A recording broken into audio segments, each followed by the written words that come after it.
It's time for a bit of maintenance on the bike.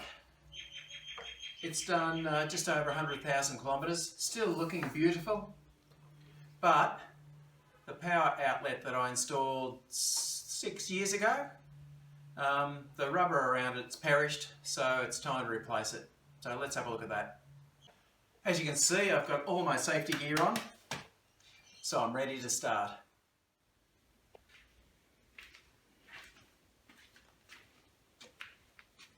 As you can see, all the rubber has, let me get it, here we go. As you can see, the rubber has perished around the plug. Now this is just an ordinary, if I can get it open, cigarette style power plug, but I'm going to replace it with one of these, because I found that I only ever use this plug with the USB outlet. But the problem is, this has got a little LED light. So once I install it, that LED is going to come on all the time because I've got my power outlet plumbed straight into the battery. So I need a switch. So I'm going to have to install a switch as well. And I'm hoping that I'll be able to install a switch in this panel somewhere to make it easy. So let's get started and see how we go. It's easy enough to get this panel off. Just 2 screws.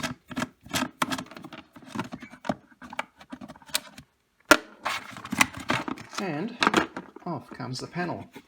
And here we can see the wire that I need to plumb the switch into. So that's nice and accessible. And I'll actually put the switch on the upside of the fuse. Let's get at this. So I think I need to take this part of this side panel off so that I can get at it easily. And there's this one here.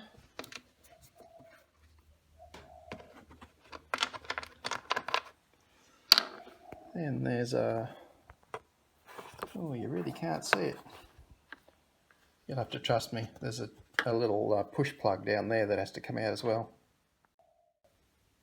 To get these little push plugs out, you just press the center and that pushes it in, and then you can just pull it out, as you can see. And to put it back in, you have it in this orientation, and then once it's in the hole, just press the little button again and that locks it in. With that one screw taken out, this side panel should come out.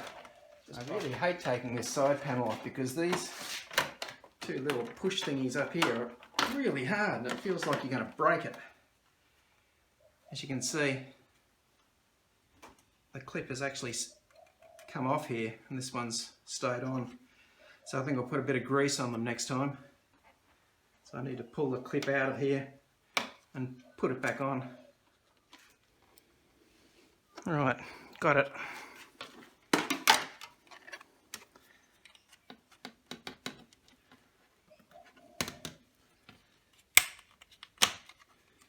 Okay, done. With that off, there's another 2 little push clips. One of them I've lost. I don't need to take that one out. Poke it in the middle, pull it out, Bob's your uncle. Right, now that's enough flex for me to get at the plug and the screw.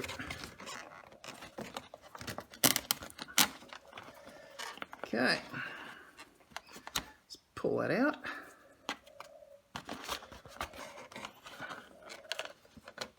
We've got the screw that holds them in there.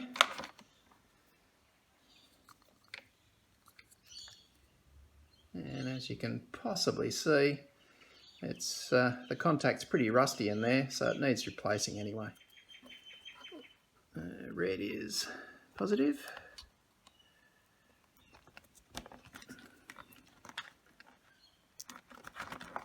Okay, there we go.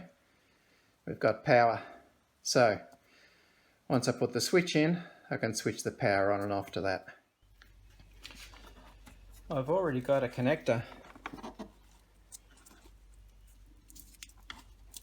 that connects the power here.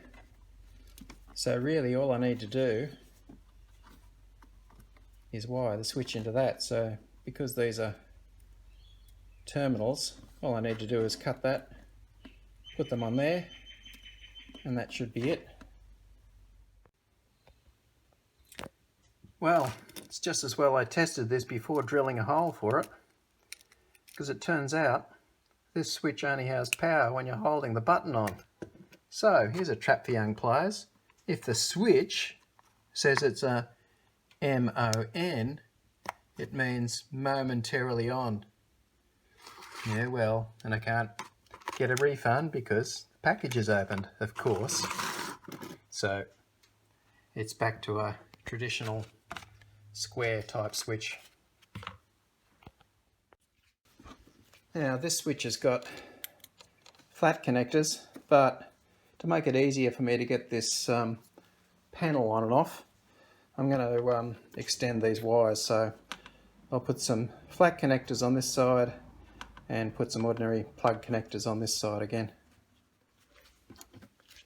Now I already have these pieces of wire from some previous job, but one's green and one's red, which isn't entirely correct, but no one's going to see it, and if you don't tell anyone, I won't. So let's just put some connectors on these.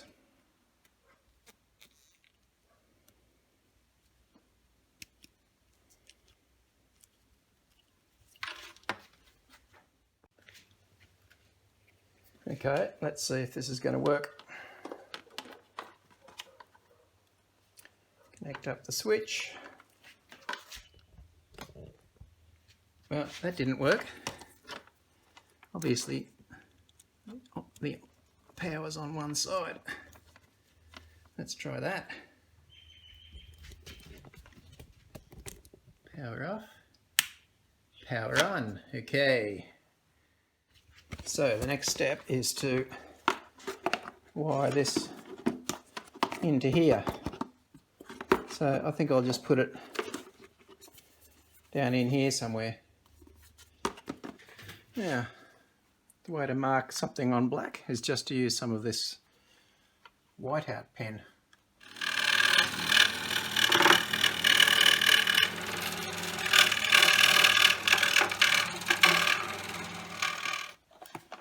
And it's a tight fit. I think it's going to go. Ah, there we go. Clippity clip. Before I put this side panel back on, I'm just going to put a bit of Vaseline on those problematic clips. And as we all know, a little bit of Vaseline always helps things to slide in and out a lot easier.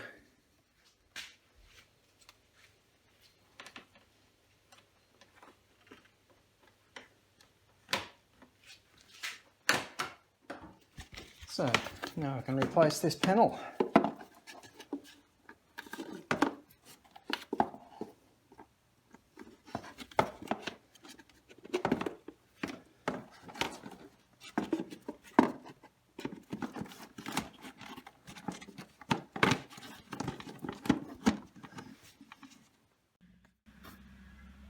Okay, here's another problem.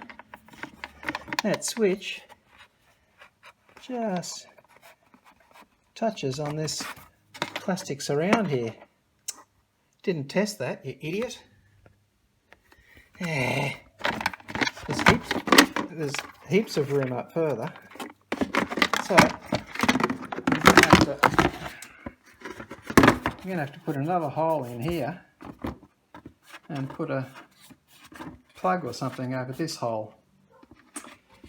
Oh dear. Okay, let's try again. I happen to have a piece of old black plastic that was the right sort, so I've just glued that over the top. No one will know. Let's plug this in again.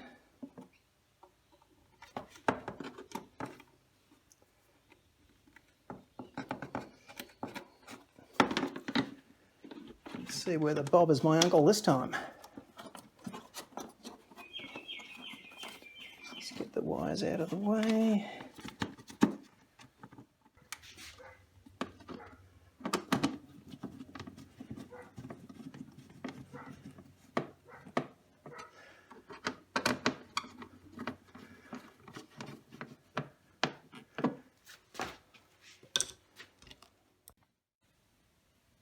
Well, it turns out I only just had enough room for the switch up there as well. So, no such thing as an easy job, is there? Well, at least it all works now. There's another job done. Oh, and by the way, it doesn't matter to me that the switch is in the place where the standard toolkit goes, the useless standard toolkit, because my toolkit goes in the bottom, along with my tyre repair and tyre pump.